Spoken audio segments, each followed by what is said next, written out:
Iran ने पाकिस्तान के इस आतंकी संगठन पर हमला क्यों किया। इसको समझने के लिए आपको इस पूरे इलाके का भूगोल और यहां की राजनीति समझनी होगी। आपके टीवी स्क्रीन पर एक मैप है। यह मैप ईरान पाकिस्तान की सीमा का है। ईरान और पाकिस्तान की सीमा 909 किलोमीटर लंबी है। यह सीमा पाकिस्तान के बलोचिस्तान क्षेत्र से होकर गुजरती है। इस क्षेत्र में डेमोग्राफी का ट्विस्ट है। ट्विस्ट यह है कि ईरान, पाकिस्तान और अफगानिस्तान, इन तीनों देशों की सीमाओं पर बलोच लोगों की संख्या ज्यादा है। देखा जाए तो बलोच लोगों की मौजूदगी वाला जो बलोचिस्तान है, दरअसल इन तीनों देशों में फैला हुआ है। इसमें एक हिस्सा ईरान में पड़ता है, इसे सिस्तान बलूचिस्तान कहते हैं। इसका दूसरा हिस्सा पाकिस्तान में है, जिसे बलोचिस्तान कहते हैं। इसका एक और हिस्सा है जो दक्षिणी अफगानिस्तान के निमरूज और हेलमंड इलाके में पड़ता है। वैसे तो इन तीनों देशों की अंतरराष्ट्रीय सीमाएं निर्धारित हैं, लेकिन बलोच लोगों की मौजूदगी की वजह से इन सीमाओं पर विवाद होता रहता है। ईरान हो या पाकिस्तान, जिन इलाकों में बलोच लोग बहुसंख्यक है, वो इन देशों के पिछड़े इलाके हैं। ईरान की कुल आबादी में बलोच लोगों की संख्या 2.5 से 5% के बीच है, यानी इसकी कुल संख्या करीब 20 से 40 लाख है। शैक्षिक और आर्थिक पिछड़ेपन के अलावा ईरान के सिस्तान बलूचिस्तान को राजनीतिक और धार्मिक भेदभाव का सामना करना पड़ता है। वजह यह है कि बलोच लोग सुन्नी मुसलमान हैं, जबकि ईरान में शिया मुसलमान बहुसंख्यक हैं। ईरान और पाकिस्तान दोनों ही देशों के सीमांत इलाकों में रहने वाले बहुसंख्यक बलोच लोगों का मानना है कि दोनों ही देशों में उनके साथ भेदभाव होता है। इनकी मांग है कि पाकिस्तान, ईरान और अफगानिस्तान अपने वो इलाके जहां बलोच लोग बहुसंख्यक है, उसे आजाद कर दे।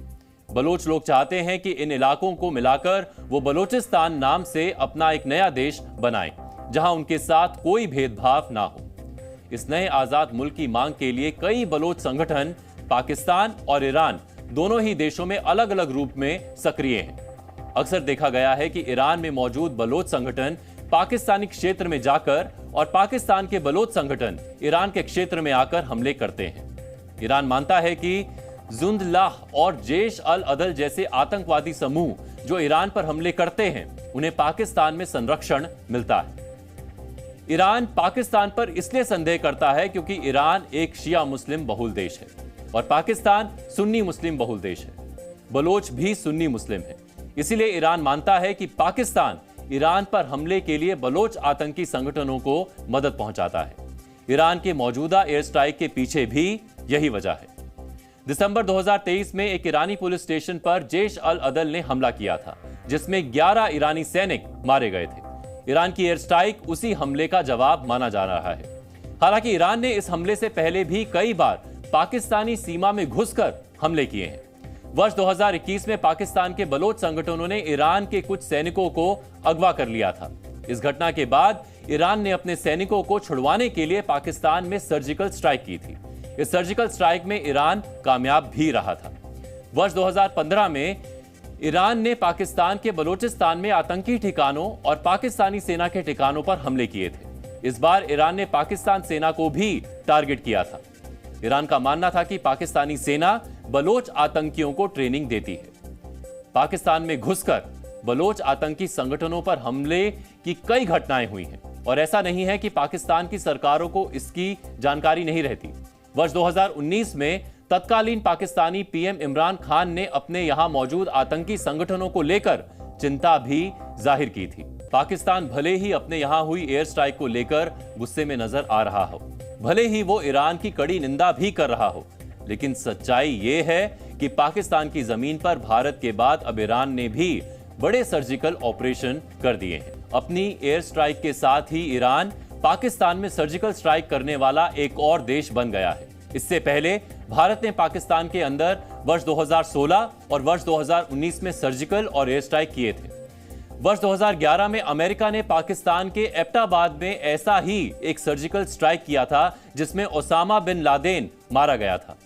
वर्ष 2010 से 2017 के बीच अमेरिका ने पाकिस्तान के अंदर सैकड़ों ड्रोन हमले किए, जिसमें हजारों की संख्या में पाकिस्तानी नागरिकों की मौत हुई थी, लेकिन तब भी पाकिस्तान कुछ नहीं कर पाया था। अमेरिका, भारत और अब ईरान इन सभी देशों ने मजबूर होकर पाकिस्तान में मौजूद आतंकी संगठनों पर हमले किए हैं। पूरी दुनिया में पाकिस्तान की छवि आतंकियों को पालने पोसने वाले देश के तौर पर है। दुनिया के कई देश आतंकी संगठनों पर कार्रवाई को लेकर पाकिस्तान पर दबाव बनाते आए हैं, लेकिन पाकिस्तान ने कभी भी इसको गंभीरता से नहीं लिया। अब जब इन देशों का सब्र टूट गया है, तब उन्होंने पाकिस्तान पर खुद ही सर्जिकल स्ट्राइक कर दी है। आने वाले समय में अगर हालात ऐसे ही बने रहे तो वो दिन दूर नहीं जब अफगानिस्तान भी पाकिस्तान के खिलाफ इसी तरह की सर्जिकल स्ट्राइक करेगा। अफगानिस्तान के पूर्व उपराष्ट्रपति अमरुल्लाह सालेह ने ईरान की सर्जिकल स्ट्राइक को लेकर एक ट्वीट किया है, जिसमें उन्होंने पाकिस्तान के खराब हालात का मजाक उड़ाया है। अमरुल्लाह सालेह ने अपने ट्वीट में कहा कि पाकिस्तान दुनिया का एकमात्र परमाणु संपन्न देश है जिसे हर तरफ से मार पड़ रही है। पाकिस्तान बनाना रिपब्लिक का एक उत्कृष्ट उदाहरण है जो परमाणु हथियारों के बावजूद हार जाता है। अमरुल्लाह सालेह ने अपने ट्वीट में यह भी लिखा है कि उनके शासन के दौरान अगर वो सक्षम होते तो वो भी पाकिस्तान पर सर्जिकल स्ट्राइक जरूर करते। सिर्फ ईरान और अफगानिस्तान जैसे मुस्लिम देश ही नहीं, खबर यह भी है कि पाकिस्तान का पारंपरिक करीबी दोस्त यूएई भी पाकिस्तानी आतंकवादियों के खिलाफ सीक्रेट ऑपरेशन चलाने में भारत की मदद कर रहा है। पिछले महीने अमेरिकी मीडिया कंपनी इंटरसेप्ट ने पाकिस्तानी खुफिया एजेंसी आईएसआई की एक रिपोर्ट का हवाला दिया था, जिसमें कहा गया था कि भारतीय एजेंट्स यूएई और अफगानिस्तान में बने भारतीय ठिकानों से पाकिस्तान में मौजूद आतंकवादियों को निशाना बना रहे हैं। सीधे शब्दों में कहें तो अब इस्लामिक देश भी मानने लगे हैं कि पाकिस्तान ही दुनिया भर में फैले आतंकवाद की जड़ है, और ये देश अब पाकिस्तान से कार्रवाई की अपील करने के बाद खुद ही सर्जिकल स्ट्राइक से इसका समाधान निकाल रहे हैं। जी न्यूज़।